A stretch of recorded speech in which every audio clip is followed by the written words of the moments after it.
L'éditorial du matin, c'est une réflexion sur l'actualité brûlante, des développements importants, des sujets d'ALIA et d'intégration. C'est tous les matins sur Studio Kalita.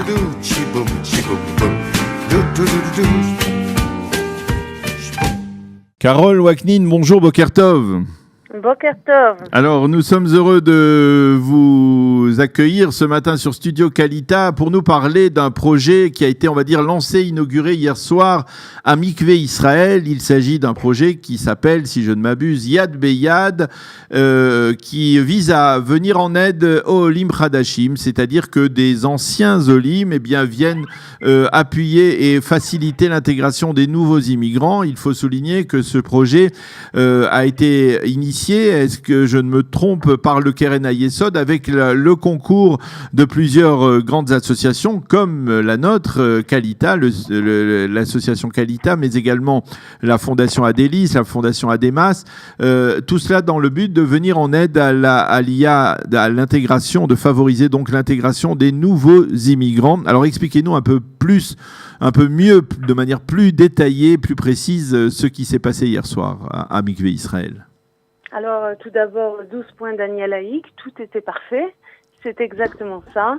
Le Keren HaYesod en coopération avec Adémas, je dois rajouter, et avec Kol Israël Chaverim Kiyar, les représentants de l'Alliance en Israël, ont décidé de prendre le taureau par les cornes et de s'occuper de l'ALIA des francophones, France, Belgique, Montréal, Suisse. Pourquoi s'occuper de cette ALIA? Parce que c'est une ALIA très importante, de qualité. Toutes les ALIA sont importantes et toutes sont de qualité, mais quelle est la spécificité de l'ALIA française? C'est souvent une ALIA de classe moyenne. Or, Israël est très fort pour s'occuper des ALIA des pays pauvres. Les gens qui ont des moyens, n'ont pas besoin qu'on s'occupe d'eux. Et la classe moyenne, qui arrive souvent de France et d'Europe, a beaucoup de difficultés à s'intégrer. Ils arrivent avec beaucoup d'espoir, beaucoup de sionisme. Ils veulent construire leur vie. Ils ont tout laissé derrière, leur travail, leur maison. Ils ont pris des enfants qui ont l'âge d'être encore scolarisés. Ils amènent tout le monde et c'est très compliqué. Et toutes ces associations que vous avez citées se sont hier soir rencontrées, ont fait l'inauguration de ce programme qui a pour but de ramasser des fonds auprès des francophones qui sont déjà en Israël. De la même façon que les Américains s'occupent des Américains avec Nefesh Benefesh, de même que les Olim de Russie savent s'organiser et savent s'occuper des Olim de Russie, il est temps que les francophones sachent s'occuper des Olim de France. Et pour ça, il faut des fonds.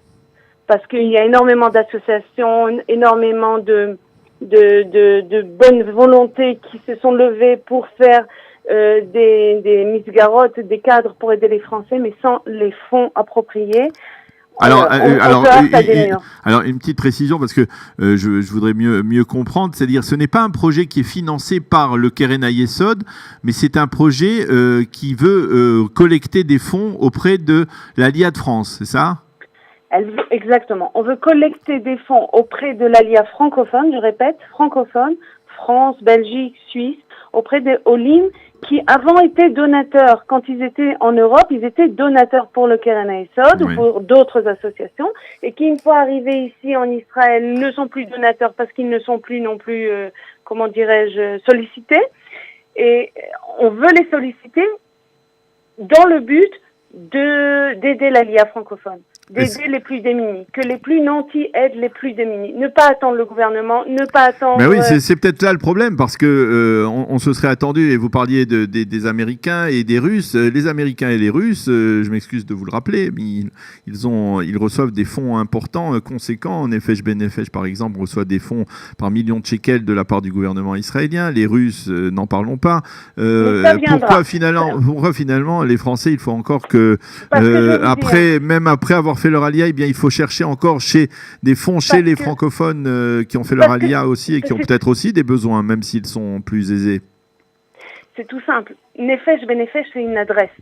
Du moment où il y a une adresse, le gouvernement peut donner des fonds. Mais s'il n'y a pas d'adresse, Alors, mais le gouvernement il y en a aujourd'hui. Kalita, c'est une adresse.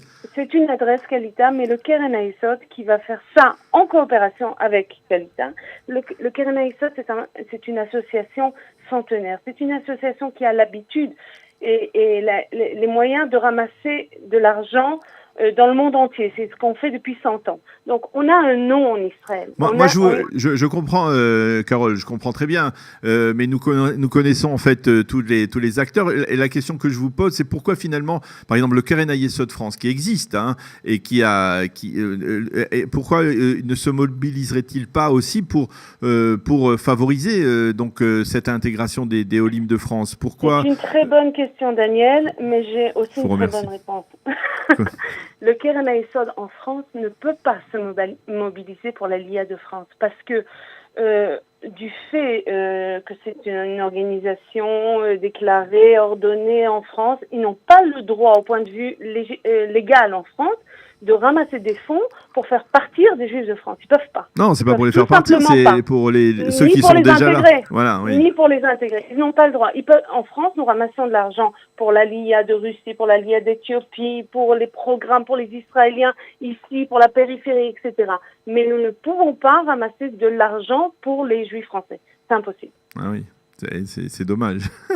C'est dommage, mais on va se mobiliser ici. Je pense qu'il y a énormément de force et Baruch Hashem qui sont arrivés en Israël.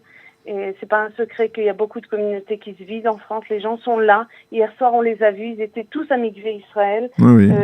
On a vu les photos. On a vu les photos que vous nous avez envoyées. Voilà. Il y avait des gens comme Sam Pinto, comme Avi Pazner, des gens qui sont actifs. On le sait de longue date et dans l'intégration et dans l'action en faveur de la mobilisation de fonds, de la collecte de fonds. Quelles sont les ambitions de ce projet qui s'appelle Yad Beyad?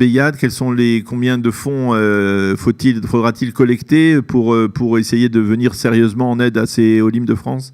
Alors, on ne s'est pas mis d'objectif pour l'instant. C'est un bébé qui vient de naître. On va lui donner la possibilité de faire ses premiers pas, de se renforcer, de voir quelles sont ses possibilités, quels sont ses champs d'action. Et après, on se fixera des objectifs. Pour l'instant, il faut nous donner une chance et espérer que Yad Beyad, la main dans la main, tous ensemble, ça veut dire plusieurs associations ensemble, pour les Olim de France ensemble, Olim de France pour Olim de France, on arrivera à faire en sorte que les chiffres de l'Aliyah de France remontent, parce que pour l'instant ils sont en baisse, et ils sont en baisse aussi parce que l'intégration est difficile, et s'il y a des Olim qui m'entendent, alors je leur tire mon chapeau, c'est pas facile de tout laisser et de venir avec la famille, les enfants et tout laisser derrière soi. Donc vraiment, kol hakavod.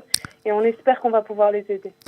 Eh bien, merci beaucoup, Carole Wagnin. Je rappelle que vous êtes responsable du département des communications pour la France, les pays francophones, au sein du Keren Hayesod en Israël, à Jérusalem. Merci d'avoir été avec nous et de nous avoir parlé donc de cette initiative, de ce projet Yad Beyad, en vue de favoriser l'intégration, on va dire, des Olim de France. Et à bientôt, bonne journée. Shalom. Merci, au revoir. L'éditorial du matin, c'est une réflexion sur l'actualité brûlante, des développements importants, des sujets d'Alia et d'intégration. C'est tous les matins sur Studio Kalita.